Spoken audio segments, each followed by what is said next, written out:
Welcome to AltJake Takes On.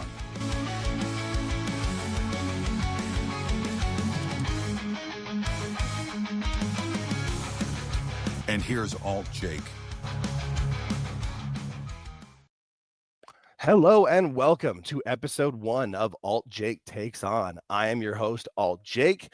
I am here with my buddy George Capture. You might know us both from our frequent appearances on Pro Wrestle Times or Pro Wrestle Clips. We'll call that PWT around here. George, how you doing, buddy? Doing good, thank you. Awesome. So just to kind of give you a quick intro of who we are and what we're about, we want to bring something different to the wrestling space. We know most of the shows are typically ranting and raving and yelling about, things that haven't happened yet and always looking to complain and having no patience. And that's really not who we are and what we're about. We want to be a bit more insightful, thought-provoking, have discussions about the most pressing topics in the wrestling space. We're going to bring on some different guests, have some intriguing interviews, hopefully make you laugh a bit too. Again, we're just trying to be an alternative, something different. We'll give things time to play out. And if it's terrible, then we'll make fun of it. But we're not here to talk about rumors and speculation of what might happen or what the dirt sheets report on.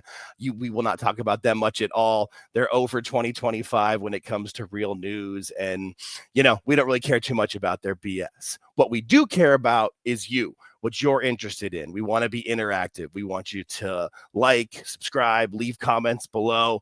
We plan to read comments on screen. If you have anything you want to shoot to us on Twitter or X, our names are going across the bottom right now. Please be interactive. That's our biggest thing. We're a work in progress, and we want you to be a part of the show. Help us grow. Help us figure this out. We are unprofessionally professionals here. We're trying to figure this out as we go. Anything else you want to add, George, before we get into topic number 1? No, sir. The interconnectivity was the main one, and you touched on it perfectly. Awesome. Thanks, boss. So I figured the way we'll start with kind of in the Raw was good, but let's talk about the big news of the week, which is Ricky Saints signing with NXT.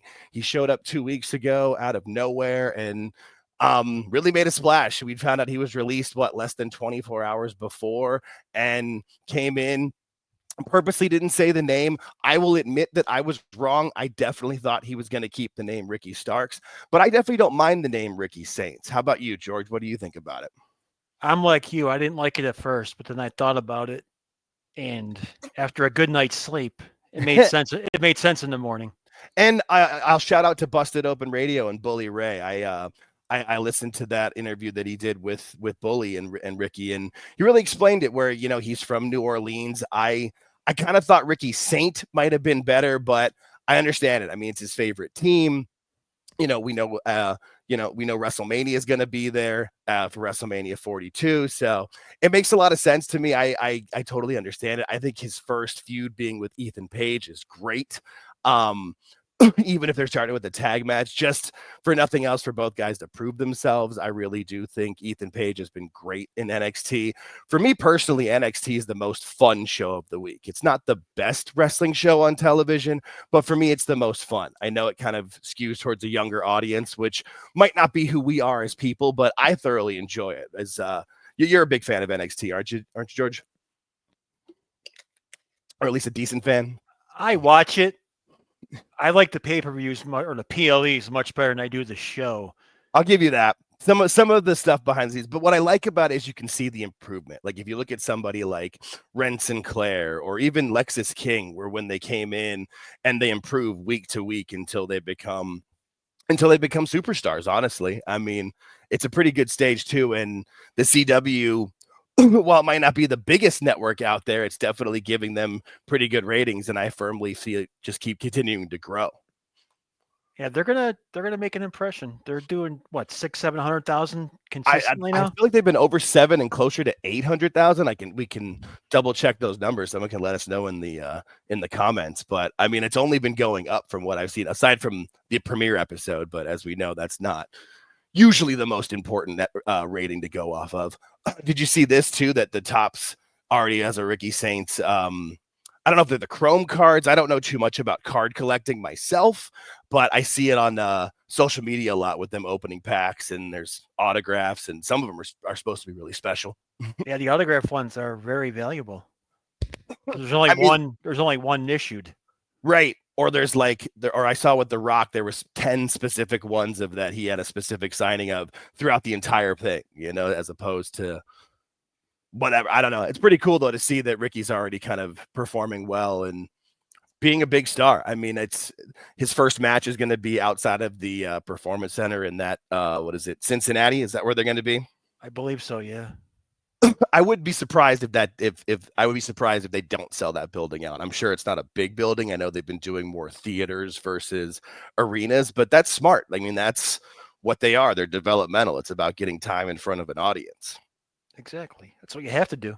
Yeah, I mean, that's where the TNA partnership, I think, really kind of comes in. I've seen a lot of people kind of crapping on it and saying it's not like what's WWE getting out of it. It's less about who comes over to NXT and more about people getting to perform in front of different audiences. I mean, that's what you hear if you listen to any of the old school, I mean, was it the old podcasters or whatever they try to say. Personally, I'm a fan of most of them because they understand the business. They know what it's about, and it's about performing in front of an audience. And if WWE is going to pull back on the house shows, a great way of, you know, remedying that fact is having people working with NXT or working with TNA or doing the stuff with Evolve. I mean, I saw the report for them that they're going to bring people from NXT over there as well.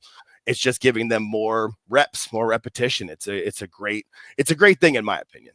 You need to get reps. That's very important. You have to. And as good as you can do in front of a performance center or doing it in the PC and the training rings, it's just different in front of a live audience. I know it's a different wrestling world now where they work out the match well before they, you know, they've got it memorized before they start, but there's something to being able to play off a crowd and seeing what works and what doesn't. Hey, you have to get a crowd reaction. You have to. So we know. Yeah. Also, you have to know because Hulk versus The Rock. Oh my gosh. Yeah. I mean, crowd, yeah, you know. You mean the greatest WrestleMania match of all time? I do. I mean, and this is somebody where I was at WrestleMania 26. I watched Undertaker and Shawn Michaels in Shawn's last match because we don't count what happened in Saudi. That didn't happen for me. And you know, that's the best match I've ever seen live, and it was amazing at WrestleMania 26 when Shawn retired. But if you're going to ask me what the best match in WrestleMania history is, it's Rock Hogan, followed pretty closely by Hogan and Andre, because those drew the biggest crowds. Listen to the audience. That's what matters. How old are you for Hogan Andre? Ooh, I was pretty young. I don't remember watching it live. I remember seeing it because that's what, 88, 89. Mm-hmm. Yeah, I was born in 82. So it's a little before my time. Like my first real memories are the early 90s, Undertaker debuting at the Survivor Series, and then Undertaker beating Hogan with Flair's help in the chair is what really hooked me as a kid. And Undertaker was always my favorite from all the entire time through, even when he had that weird little goth face before he became the American Badass. Wasn't he the higher power? Was that it? He was reporting to the higher power. Oh, okay. Vince was the higher power, but yeah, he probably should have been kind of similar to whatever the Death Rider story is in AEW, where somebody's not going to there should be a higher power there, as where with Taker he should have been the higher power, or even Paul Bearer maybe. I don't know. It was me, Austin. It was me all along. That just didn't work for anybody. Nope.